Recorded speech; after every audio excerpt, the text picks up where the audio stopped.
So, we've been doing this for quite a while, 6 weeks or so. Doesn't feel like it's that long, really doesn't. It's been rough for a lot of people. It's been rough for me at certain points. But I've got to say, I've really enjoyed doing the drive home reviews, doing Forgotten Gems, and revisiting a lot of these old films and talking about them. We're going to continue doing so, obviously.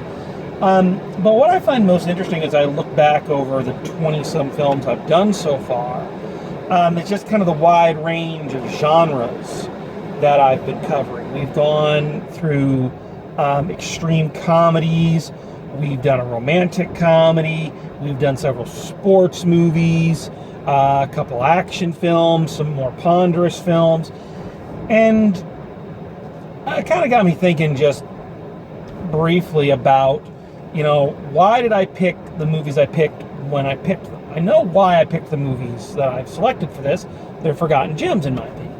But why that night did I feel like watching The Three Musketeers? Why did I feel that night, watching basketball or whatever? And I think that, like with all things, it goes more with the mood that we're in.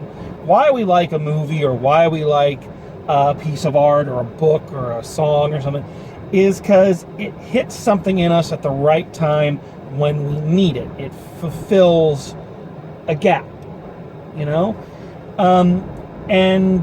I started this with, Matinee, a film about, paranoia and a huge time of, fear, which is what was going on at that time 6 weeks ago.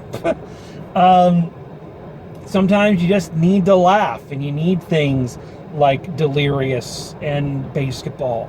Sometimes you want to be a little bit more thoughtful and you need to think about the world, and that's where Pleasantville comes in. And some days what you need is just something quiet. Something calm, something with a steady pace, but nothing rapid fire, something with fun characters and interesting relationships, and yet nothing too strenuous. You want something that is beautiful and hopeful, but not preachy. And for me, what I wanted the other night is I wanted the year 2000's The Legend of Bagger Vance. This is a film that has been parodied and made fun of and joked about a lot. Even when it first came out, I remember people were very cynical towards this film, which is funny because it's a film that blatantly denounces cynicism, even during very hard times. But it is a difficult film to get into for some people, and I can understand that because it is kind of a meandering, very slow. It's a gentle current. Some movies are rapids or a rushing river. This is a current. It's gentle. You lay in it and you let it take you where you need to be. One of the best things I can say about this movie, and it sounds like an insult, but it is not, is this is a movie I sometimes put on when I need to fall asleep. Not because it's boring, but because it's so reassuring. So let's talk a little bit about Robert Redford's directorial opus here. So, set in the, I believe the late 30s or mid 30s, during the midst of the Depression in Savannah, Georgia, Charlize Theron's character basically inherits this huge golf course, supposedly the greatest golf course ever built, from her father. And in an attempt to save it, because it's the middle of the fucking Depression, who's going to a golf course, she decides to stage this huge golf tournament with two of the best golfers in Georgia. The only way the town will sponsor it and get behind it is there's someone from Savannah to represent them in the tournament, and the only guy they can think of is Randolph Juna, played by Matt Damon, who was the greatest golfer to come out of Georgia. However, he then went to World War I, post-traumatic stress. You kind of know where this is going. Making it even more difficult, Charlize Theron and Matt Damon had a relationship at one time, which of course fell apart when he finally did return.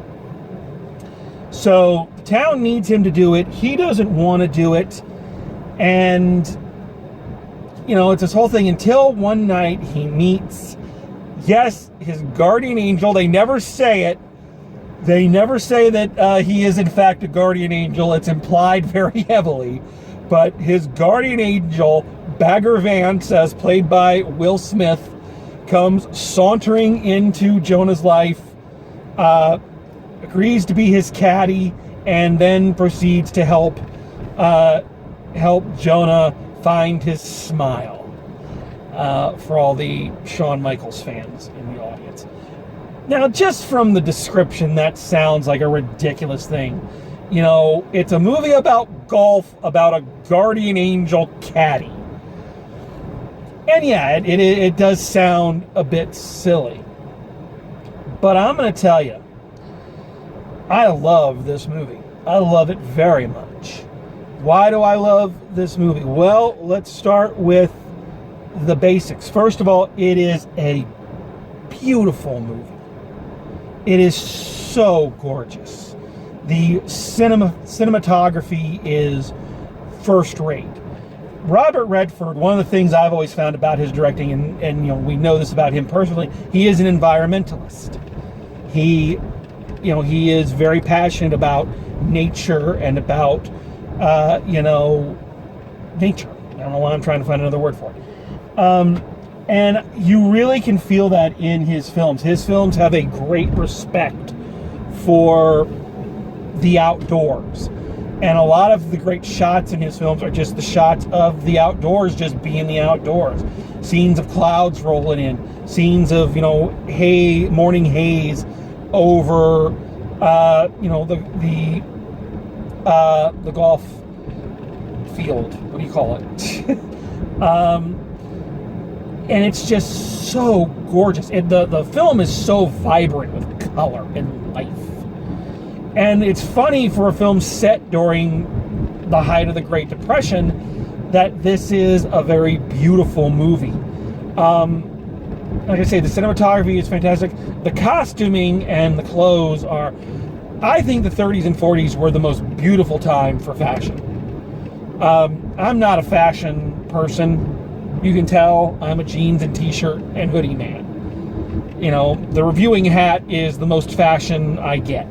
But I really think that people looked their best during the 30s and 40s, and the costuming in this, particularly the ladies' costuming, Charlize Theron's costuming, is gorgeous. She looks like she stepped out of that time period. The hairstyles, the clothes.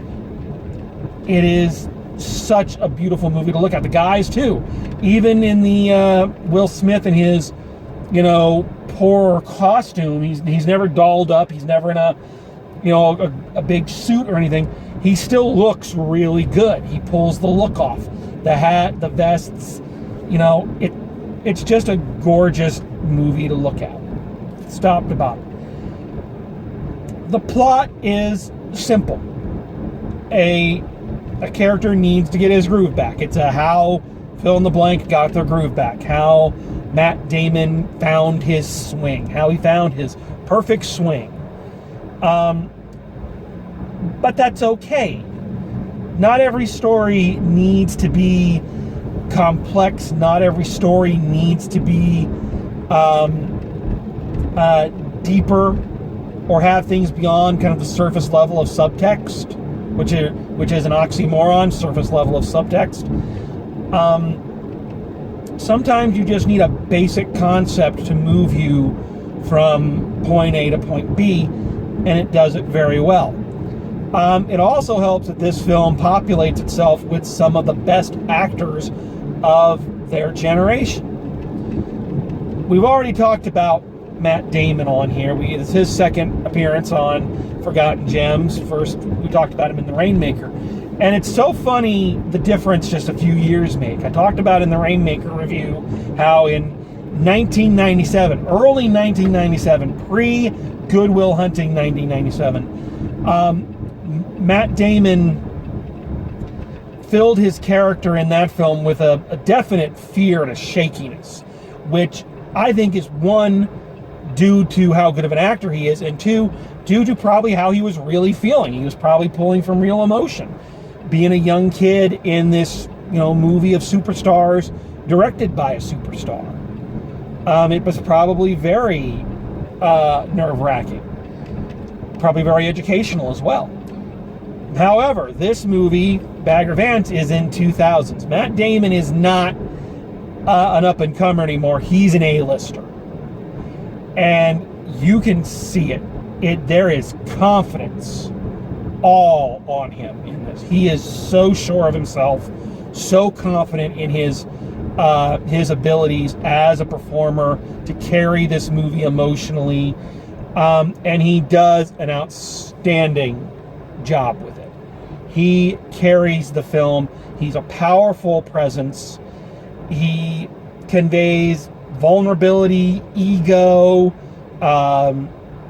sarcasm, pathos. He carries all of it very naturally with logical progressions from one step to the other. Charlize Theron, this is a little bit before she became as big a name as she was going to, so she's still a little bit on the cusp in here. But damn, she's a powerful force. She is a force of nature as an actor, and her character in this is not just the simpering, the girl in the sports movie. She is a much more assertive character. She is much more determined. She's not just kind of sitting around waiting for him. She will do whatever she needs to do. And, you need a certain kind of actor to pull it off. She still doesn't get the resolution that some of the other characters do. We'll talk about that here in a minute. But she is just really powerful and straight on and a straight shooter in this. And it's a different kind of energy than you normally see in any kind of sports movie. Let alone, they all are, sadly, but let alone one that is predominantly populated with, egotistical, rich white men. Will Smith, man, sometimes I forget how good Will Smith really is and how good he can be when he's relaxed. Will Smith, like a lot of his contemporaries, like the Jim Carreys and whatnot, we're always looking for that critical success. They had a lot of financial success, they had a lot of box office success, but they were not ever really critical darlings in terms of prestige pictures. Will Smith has a few Oscar nominations to his name. But still, by this time, by 2000s, he had, he wasn't the young kid anymore. He wasn't the Fresh Prince, and he was trying to expand out a little bit. And of course, when a comedian or someone known more for big blockbusters tries to do that, he's met with a lot of resistance critically. And a lot of people panned his performance in this, and I don't understand why. He's very good. He uses that natural charm and that natural charisma that served him so well as a box office king for the late 90s and channel it into this kind of Clarence for the new millennium. Again, they never come right out and say that's what or who Bagger Vance is, that he's a guardian angel, but it's very heavily implied. And he delivers that, sage wisdom, that calm wisdom, that very funny wisdom with a straight face and with a very relaxed demeanor. Will Smith is used to, in a lot of his films, being pushed to the forefront and having his personality kind of overtake everything. That's what made him famous. That's what made him a box office success. And it's been something he's had a hard time with as he kind of became an adult. And here, I feel like this is the perfect balance. I honestly think this is the best acting performance he's ever given. I think it's a perfect blend of his strengths with a more tempered and steady directorial hand. I got to give a lot of that credit to Robert Redford, probably, for pulling him in. He doesn't overtake the movie. He serves his part in it, and serves his part in it very well. I think that's the thing about all the characters. They serve their purpose. It's not really one person's film. It's called The Legend of Bagger Vance. It's about Matt Damon's character, but it's about the characters as a whole and their connection. And I think he serves his purpose really, really well. You also got to give big ups to the kid in this film, J. Michael Mencraft, which according to IMDb, this is the only film he ever was an actor in. He's done editing since. But he's in there with some big guns. He's in there with Will Smith and Matt Damon. Those are two big names. And there are some points where I feel he's not great, but he's doing the best that he can. And I think the best that he can was pretty damn good. So big ups. I know how hard it is with young actors. So big ups to you for that. Again, the movie is just pleasant. There are no villains. There's no antagonist in this. The other two golfers he's in the competition with are not evil men who are out to get him or whatever. They don't cheat. You've got the one, I don't know the actors' names, I'm sorry. The one who's kind of like the perfect golfer, and he's the perfect man, basically everything Matt Damon could have been, but then lost. And the other is a little sleazier. He's more of a showman. He's a little bit more unlikable, but he's not a bad guy. He's not a villain. In the end, he's a person. They all are. And sometimes that's just really nice in a film. Just something that you can just watch events happen, and you care about what happened, but it's not a life and death kind of thing. Ironically. Is it perfect? No. I think it's not perfect in two places. Number one, the length. It's a long movie, and for something that is more meditative, I can see how that would prohibit people from getting into it. It takes a long time getting where it's going. But the journey is nice. That's the thing, is again, the journey is very laid back. It's very enjoyable, but it does take a while. It's deliberately paced. It's not dragging out of incompetence. It is deliberate. This is how Robert Redford wants this to play out. Where this movie, I think where it falls down a little bit is in the relationship between Charlize Theron's character and Matt Damon's. Now, the characters are very good. The relationship is very strong, and the actors are very good. They're playing off each other extremely well. This is an on-screen pairing I kind of wish we'd see in a few more movies. I'd like to see the two of them do a few more movies together. I think they work together very well. But we never really get, in my opinion, a satisfactory resolution to their relationship.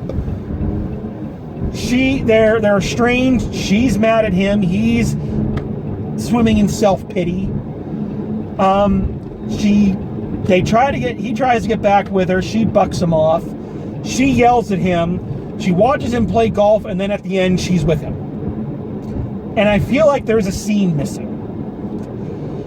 She gets in his face, rightfully so, and kind of gives him this whole speech about, 10 years, you didn't contact me, 10 years, that's a long time to wait, not know, and all this. And he just kind of takes it. And it doesn't feel like there's a scene. There should be a scene after that where she listens to him and he does defend himself. He never defends himself in this. And, the guy is suffering, and I know they didn't have a lot of sympathy for it back then, in the 20s and the 30s. The guy is suffering from pretty severe post-traumatic stress.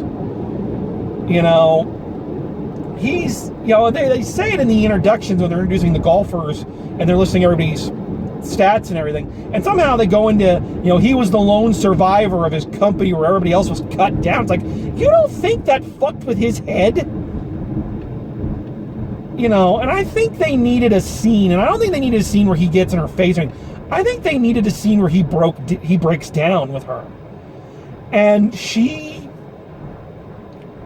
I'm sure she understood what was wrong, because they show that she does, just in her reactions to things. But I think we needed a scene with the two of them where she is a vital part of him coming out of it, or he finally says all the things that he's been hiding from, you know, and that can then be the bridge to them being back together in the end. But as it stands, I don't feel like there's a proper resolution to the relationship. They're arguing, they're having snappy back and forth, and then at the end, she watches him play golf. You see her react to him playing golf, and then she loves him again. I think there's a scene missing. I really do. That being said, I do love their time together. And like I said, she's a firecracker. She is not a passive character. You know, it's watching her character and watching Charlize Theron act in this is fantastic.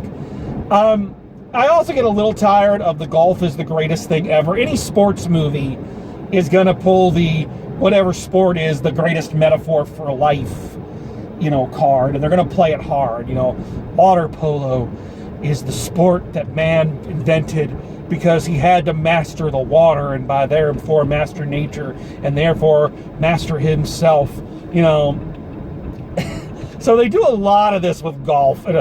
And I get why golf is the primary metaphor, you know, because like they say, it's the only real game where your only real opponent is yourself.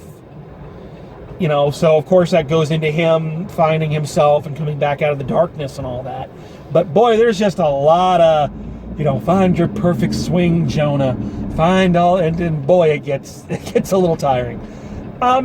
These are nitpicks, as most of these Is This Movie Perfect sections are. These are things I think can go into why the movie wasn't as well received as it could have been, but honestly, I still really love the movie. I love all the directorial choices made. I love watching it. I love listening to it. I love the characters. I love the character interaction. It just works.